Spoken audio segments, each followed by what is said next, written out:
Adaptive flying is becoming more and more popular, and with the announcement of the HandyFly project, it is important that we, as instructors and wind tunnels, take the time to educate ourselves as much as possible. When it comes to handling those with physical limitations, we should aim to prepare ourselves for as many potential scenarios as possible. This video will be focusing on those with limited lower body mobility, such as paraplegia, but also take the time to discuss situations involving other physical limitations at your tunnel. The key ingredient to creating a comfortable and fun experience for your customers is communication. Before beginning any gear up or briefing procedure, always take the time to have a long discussion with your flyers regarding their condition and what considerations need to be made. Decide together with the flyer what the best methods for entry and exit into the tunnel are going to be based on this information.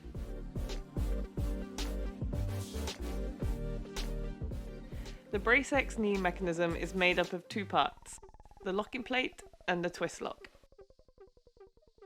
When the locking plate is pushed all the way down, the twist lock can be turned to hold down the locking plate and allow the joint to remain free moving. It is easy to recognize the angles at both knees match by checking that the numbers designated by the sliding pins also match. When the knee needs to be locked into position, the joint can be locked like so.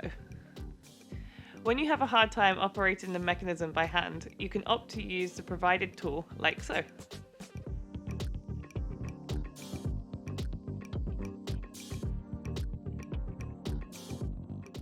To fit the BraceX to the flyer, start by ensuring the joint is unlocked and can move freely. Ask the flyer to shuffle as far forward as possible in their chair. Line up the knee joint to the inside of the knee. Do up the straps closest to the knee first to secure the brace in position.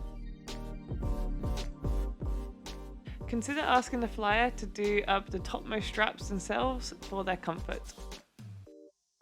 Meanwhile, do up the remaining straps. Always ask the flyer that they are happy with the tightness of the straps. The straps should be as tight as they feel comfortable with for a secure fit. Do not attach the spacer bar until you are inside the antechamber, as this can make it very difficult to get through the antechamber doors. Once inside the antechamber, the spacer bar may be attached. Start by attaching one side using the socket head screws and Allen key provided, and then attach the other side. The screws should be fixed as tight as possible. Just before going into the tunnel, and depending on the entrance method, the knees can now be locked into the desired angle.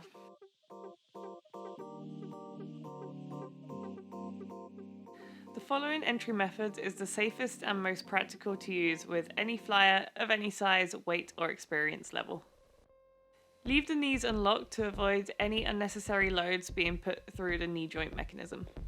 Push the chair close to the door while guiding the feet into the tunnel to ensure that they do not get caught on the door frame or net.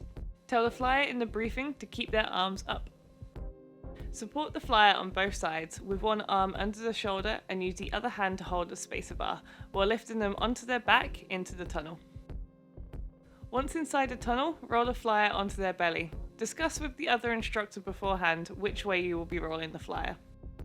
Finally, lock out the knees into the desired position.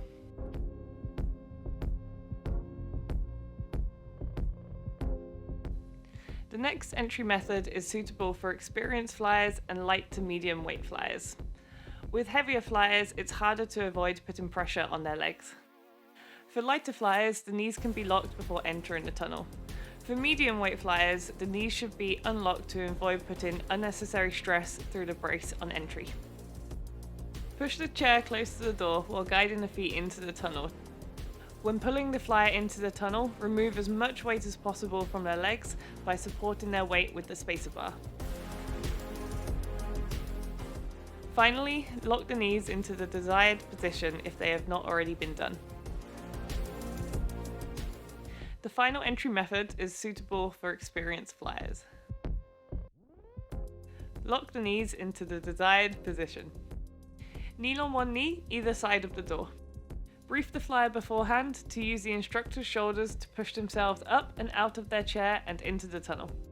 It is the instructor's job to ensure that the flyer does not put any weight on their legs by providing any necessary support.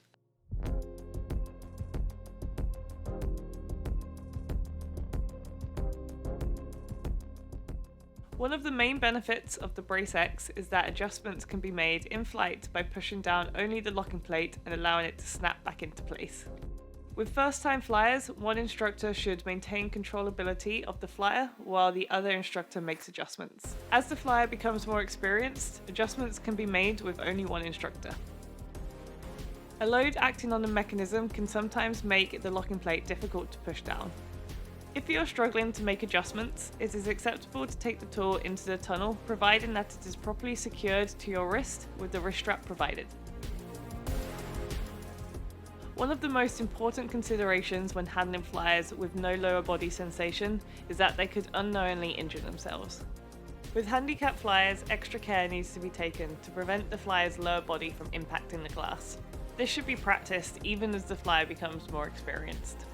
Stability can be provided for the flyer by using the spacer bar, as this is a very strong and secure connection point on the Brace X. However, do not use any other part of the equipment to manipulate the flyer. During high flights, your standard technique for the shoulder grip can be used. It is recommended to hold the spacer bar in place of the leg grip for extra stability and control. The following exit method is the safest and most practical to use with any flyer of any size, weight or experience level. For heavier flyers, first unlock the knees. Roll the flyer onto their back. It is helpful to have the wind speed increase because you will likely lose lift. On each side of the flyer, the instructors support under the shoulders and the spacer bar. Move the flyer head first towards the door and sit them straight back into their chair. Ask the flyer beforehand to support their body weight by reaching back and grabbing their chair. Once outside of the wind, unlock the knees if they have not already been done. The next exit method is suitable for when flyers become more experienced.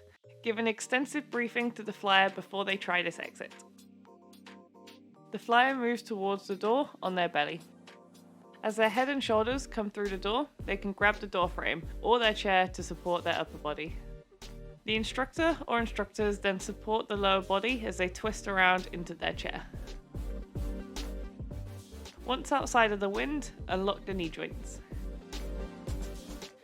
The final exit method can be used as an alternative for any flyer if it is not possible to bring the chair to the door. The flyer moves towards the door on their belly at floor level. Once their torso is out of the door, the flyer rolls themselves onto their back to sit on the floor. The flyer can then shuffle the rest of their body out of the wind. Once outside of the wind, unlock the knee joints. The flyer can then be helped up into their chair or onto the bench. Once the session has finished, the brace should be removed inside of the antechamber. This makes it easy for the flyer to exit through the doors without risking damage to themselves or the brace. The brace can be removed as a whole unit or by removing the spacer bar first. If the brace is removed as a whole unit, do not forget to remove the spacer bar before it is fitted to the next flyer.